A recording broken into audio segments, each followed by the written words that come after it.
Hello everyone, मैं Johnny from Delhi आप लोगों के लिए आज फिर न्यू वीडियो लेकर आया हूँ। तो आई होप आप इस वीडियो को बहुत पसंद करने वाले हो, जैसे आपने मेरी पिछली वीडियोस को पसंद किया है। तो स्टूडेंट, आज मैं आपको बताने वाला हूँ कि सेमी ऑटो एनालाइजर में हम यूरिया टेस्ट की प्रोग्रामिंग को कैसे करते हैं। कि सेमी ऑटो एनालाइजर में हम यूरिया टेस्ट की जो प्रोग्रामिंग होती है, उसकी जो पैरामीटरों की सेटिंग होती है, वो कैसे करते हैं। तो स्टूडेंट, मैंने एक बार फिर आप लोगों के लिए रिपीट कर दिया है कि हम क्या करने वाले हैं। तो स्टूडेंट, हम चलते हैं अब इसके प्रोसीजर की तरफ कि कैसे हमें सेटिंग को करना होता है। तो स्टूडेंट, जैसे कि आप देख सकते हैं, मेन मेन्यू है मशीन का, हमें इसको एंटर करना है। एंटर करने के बाद परफॉर्म टेस्ट, उसके नीचे हम डाउन में आते हैं तो प्रोग्राम सेटअप को हम क्या करेंगे, एंटर करेंगे। तो यहाँ पर लिखा हुआ है प्रोग्राम ऐड को फिर हम एंटर करेंगे और यहाँ पर हमें जो भी टेस्ट है हमारा, उसका नाम लिखना होगा। तो हमारा टेस्ट है आज का यूरिया, तो हम यहाँ पर लिख देंगे स्टूडेंट यूरिया। तो स्टूडेंट, आप देख सकते हैं मैंने यहाँ पर यूरिया लिख दिया। टेस्ट का नाम हमें यहाँ पर लिखना होता है। उसके बाद हम नेक्स्ट जाते हैं। यहाँ पर उसके लिए हमें लिटरेचर को देखना होता है। जब हम लिटरेचर को देखते हैं तो यहाँ पर रिएक्शन, तो रिएक्शन जो होता है हमारे लिटरेचर में, उसको हमें देखना है यहाँ पर कि कौन सा मेथड हम यहाँ पर यूज करने वाले हैं। 2 पॉइंट, तो 2 पॉइंट वाला ही हमारा लिटरेचर के अंदर दिया गया है, तो मैंने यहाँ पर उसको सेलेक्ट कर लिया स्टूडेंट, यहाँ पर ऐड कर दिया। उसके बाद हम डाउन आते हैं मैन फिल्टर। तो मैन फिल्टर के लिए हमें वेवलेंथ देखनी है लिटरेचर के अंदर। तो जब हम वेवलेंथ देखते हैं लिटरेचर के अंदर, तो वेवलेंथ यहाँ पर है 340। तो 340 ऑलरेडी यहाँ पर हमारा सेट है, तो हम इसको ऐसे ही रहने देंगे। उसके बाद स्टूडेंट हम आते हैं, ये था हमारा प्राइमरी फिल्टर, ये है हमारा सेकेंडरी फिल्टर, मतलब सब फिल्टर। ये मैन फिल्टर, ये सब फिल्टर। तो सब फिल्टर को हमने नो ही रहने दिया, क्योंकि स्टूडेंट हमारे लिटरेचर के अंदर कहीं भी सेकेंडरी फिल्टर के बारे में नहीं लिखा हुआ है। तो मैन जो फिल्टर था, हमने उस पर 340 ऐड कर दिया था। तो उसके बाद हम आते हैं delay time. Delay time student हमें देखना है लिटरेचर के अंदर, तो डिले टाइम मतलब लैग टाइम। तो हमारा जो लैग टाइम है लिटरेचर के अंदर, वो कितना है। तो स्टूडेंट, उसके लिए हम लिटरेचर को जब देखते हैं तो यहाँ पर लिखा हुआ है 30 सेकेंड। यहाँ पर हम 30 सेकेंड उसको कर देंगे। उसके बाद स्टूडेंट हम आते हैं टेस्ट टाइम। टेस्ट टाइम, तो मशीन में हमें देखना है रीड टाइम।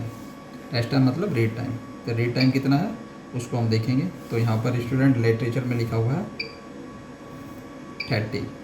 तो स्टूडेंट 60, तो मैंने इसको 60 सेलेक्ट यहाँ पर कर लिया, मतलब ऐड कर दिया। उसके बाद स्टूडेंट नेक्स्ट स्टेप हम आते हैं प्रोग्राम यूनिट। तो स्टूडेंट यूनिट हमें फिर लिटरेचर के अंदर देखनी है और सेम यूनिट हमें यहाँ पर सेलेक्ट करनी होती है। तो हमारी जो लिटरेचर में है वो है mg per dl, हम यहाँ पर ऐड कर देते हैं। उसके बाद स्टूडेंट नेक्स्ट जब हम आते हैं एस्पिरेट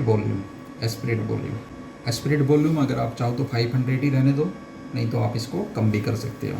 इससे पिछले वाली वीडियो मैंने आपको बताया था कैसे इसको कम करते हैं, आप चाहो तो उस वीडियो को देख सकते हो। उस एस्पिरेशन वॉल्यूम को हम 450 भी कर सकते हैं, और आप चाहो तो फुल वॉल्यूम भी कर सकते हैं 1000 भी, लेकिन 450 और 500 ही ठीक होता है, क्योंकि उसके अंदर हमारी रिएजेंट की शेविंग होती है। तो स्टूडेंट, उसके बाद हम नेक्स्ट आते हैं, तो यहाँ पर लिखा हुआ है ब्लैंक वाटर। तो स्टूडेंट, हमें फिर लिटरेचर को देखना है कि जब हम लिटरेचर को देखते हैं तो स्टूडेंट यहाँ पर distil water, 0 setting is distil water, तो हम इसको वाटर ही रहने देंगे। उसके बाद हम आते हैं नंबर ऑफ ब्लैंक, तो इसको स्टूडेंट हमें 1 ही रहने देना। फिर हम आते हैं डिस्टिल वाटर की जो लो कंसनट्रेशन होती है, तो डिस्टिल वाटर की लो कंसनट्रेशन 0 होती है, हम इसको 0 रहने देंगे। उसके बाद हम नेक्स्ट आते हैं ब्लैंक की लो कंसनट्रेशन हमें 0 छोड़नी है। उसके बाद हम इसकी जो हाई जो कंसनट्रेशन होती है इसकी डिस्टिल वाटर की हाई कंसनट्रेशन, हम इसको भी 0 रहने देंगे। उसके बाद हम आते हैं नेक्स्ट पेज पर जब हम आते हैं तो नॉर्मल लो क्या लिखना है, इसके अंदर वैल्यू लिखनी है टेस्ट की, यूरिया की नॉर्मल वैल्यू कितनी होती है, हमें उसको ऐड करना है स्टूडेंट। तो जब हम लिटरेचर को देखते हैं या हमारी जो लेबोरेटरी की नॉर्मल रेंज है, हम उसको यहाँ पर ऐड कर देते हैं, या हम लिटरेचर की भी यहाँ पर ऐड कर सकते हैं। तो लिटरेचर की मैं यहाँ पर ऐड कर देता हूँ, फिलहाल आपको दिखा देता हूँ ऐड करके कैसे हमें करना है। तो 113 हमारी नॉर्मल रेंज है, तो आप देख सकते हो मैंने यहाँ पर 13 को ऐड कर दिया। उसके बाद आते हैं हाई नॉर्मल हाई वैल्यू। तो इसकी जो हाई वैल्यू होती है वो कितनी होती है, 43। तो हम लिखेंगे यहाँ पर 43 देन डॉट 43 हो गया। उसके बाद हम आएंगे स्टूडेंट इसकी लीनियरिटी पर, रीजेंट की लिमिट कितनी है, तो उसके लिए हमें लिटरेचर को देखना होगा। जब हम लिटरेचर को देखते हैं तो यहाँ पर 300 लिखा हुआ है, तो यहाँ पर हम 300 कर देंगे स्टूडेंट। तो आप देख सकते हैं मैंने यहाँ पे 300 ऐड कर दिया।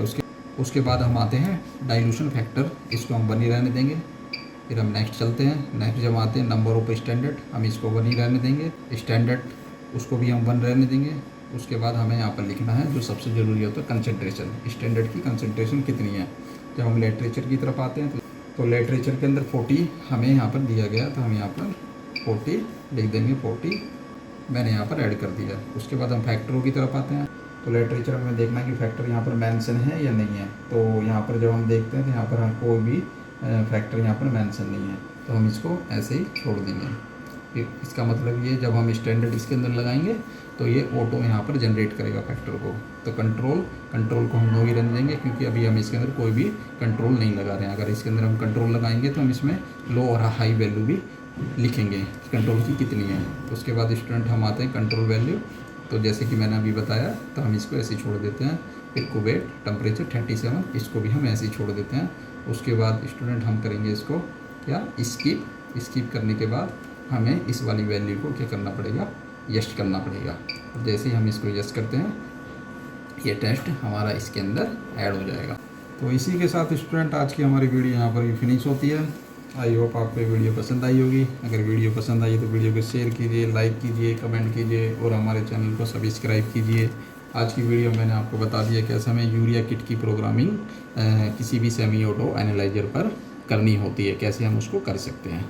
Thank you for watching this video.